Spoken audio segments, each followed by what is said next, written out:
What is up, y'all? For today's video, I'm gonna be reacting to an episode of Go Go Loser Ranger. So all I know about this series is that it's like similar to Power Rangers or Super Sentai, but it has a twist to it, and that twist makes this a whole lot more interesting. And I mean, come on, Power Rangers slash Super Sentai, but in anime form. My inner childhood is going crazy right now. So I'm very excited to see how this series goes. But before we get started with the reaction, don't forget to subscribe to my channel for more videos just like this. So let's jump right in and see what Go Go Loser Ranger has in store for us. So like, not only are these like Rangers like heroes, it seems like they're also like celebrities. So it's kind of like heroes in My Hero Academia then.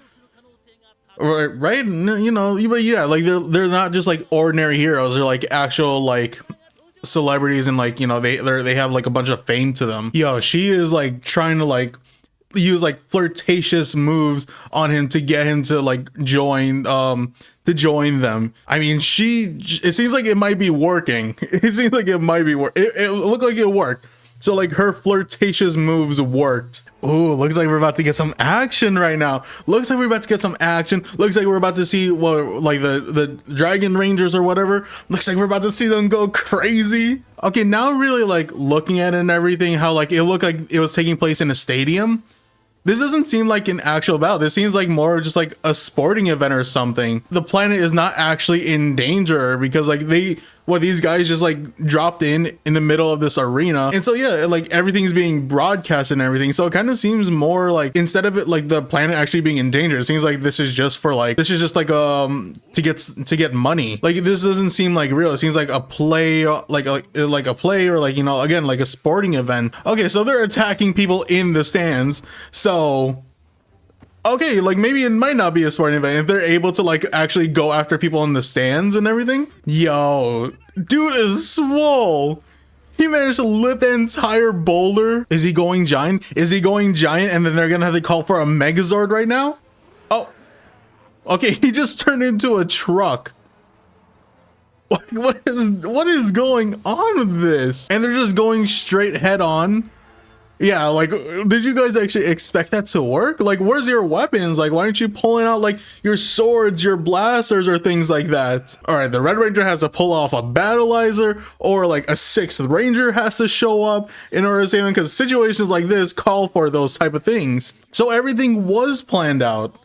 So it seems like none of this is real. Like, this is just like, it's just like a play, or like, you know, like a showing. Oh, he's going off script. He's going off script. He's like, I don't care about this play anymore. I don't care. He's just going, he's doing what he wants. They have to come up with the monster of the week. Yeah, so everything is just staged. Like none of this like was real. So it seems like this really was kind of like a cash grab, or like, you know, they're just, you know, pretending like these monsters are, you know, coming to Earth to take over and destroy it. But in reality, like, no, this is just like a ploy. Also, I guess like in the beginning it was real.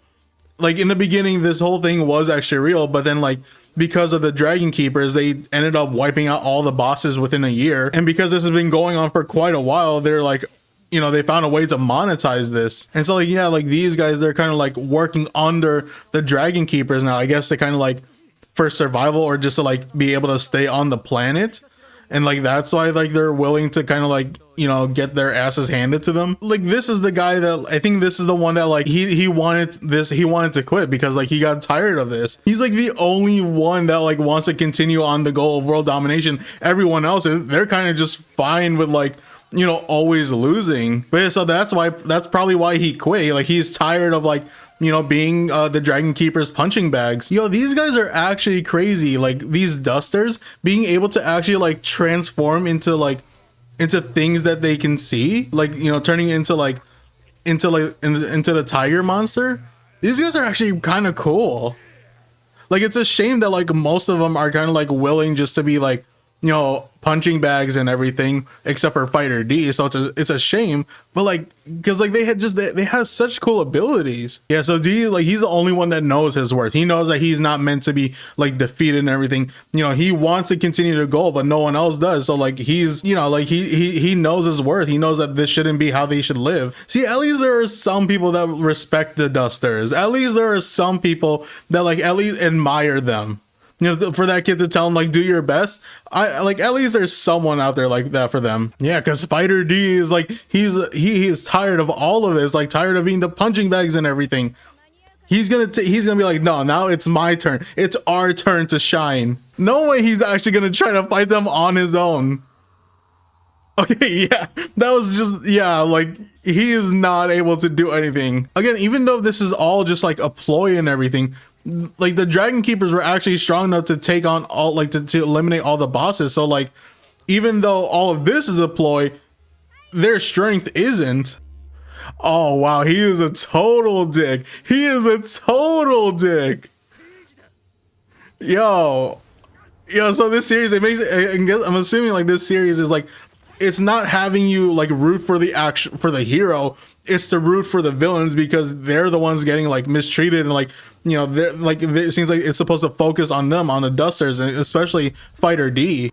Oh, he was the dude that they were trying to recruit. So like, is he pretending to be human so he can like try to take down like the Dragon Keepers from the inside or something? Or like, you know, he's trying to like get rid of the, like, you know, like just pull the curtains off this whole thing with it being staged. So he's trying to like do it from like, I guess, kind of the inside. Yo, this is gonna be crazy with like Fighter D kind of like wanting to become a Dragon Keeper so he can like take them down the inside and, you know, pull like the wool off of everyone's eyes and like show like, oh, this has been staged like for the past 13 years. Oh, that's kind of crazy. So yeah, first episode, I gotta say that this is gonna be an interesting series. Like, this is going to be a really interesting series, you know, like how this whole thing, it's completely staged. You know, the Dragon Keepers, their strength is probably not staged. Like, they're probably actually that strong because they were able to take down the Dusters, you know, all their bosses and everything. So they're probably not weak at all, unless the bosses are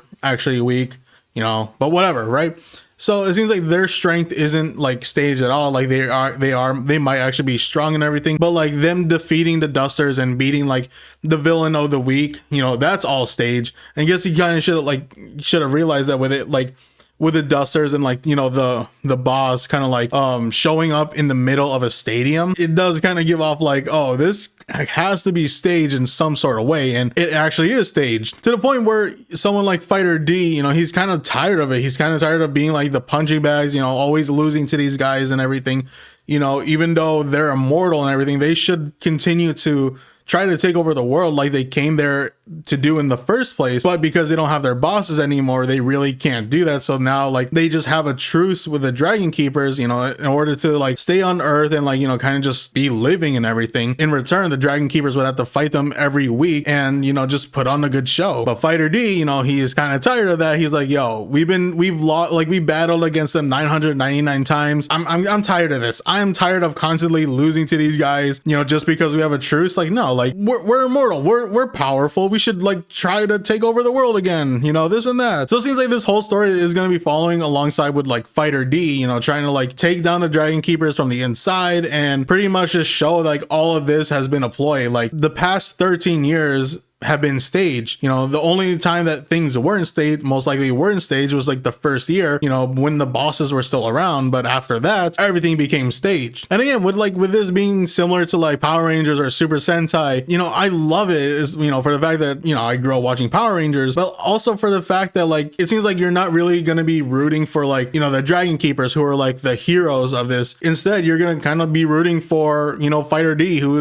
isn't a hero, who is more like the villain. Realistically, the true villains are the Dragon Keepers, because they're staging this whole thing and possibly making millions, pretending like, oh, that they're actually taking down the monsters of the week and everything. So yeah, definitely gonna be an interesting story, going with like, you know, instead of rooting for the heroes, like I said, you're gonna be rooting for the villains, and how this is more gonna take like a perspective on like the villain standpoint. And I think that's gonna be really cool. And again, it's Power Rangers Super Sentai, so again, that's another factor of why this series seems like it's gonna be insane. So definitely gonna want to keep up with the series, because the story so far seems like it's gonna be a really interesting one. Again, going with following the perspectives of like the villains instead of the heroes. The animation, the art style with this series already just looks fantastic, especially like the Dragon Keeper's suits. Like their outfits are pristine. The Dusters, their suits are actually pretty cool too, and I love their abilities. So yeah, I feel like the Dusters are definitely going to be like some really interesting characters. Again, especially with Fighter D, because I feel like he's going to be the main character since he wants to take down this whole thing. So yeah, overall, so far, my first impressions with this series, it's just going to be crazy. It is going to be crazy. But I pretty much got nothing else to say, so I'm going to end the video here. Thank y'all for watching. Don't forget to subscribe to my channel for my other reactions, also for my discussion videos. So if you're into any of those, definitely subscribe to the channel, like the video, comment, you know the whole thing. So with all that being said, again, thank y'all for watching. Until next time, see ya.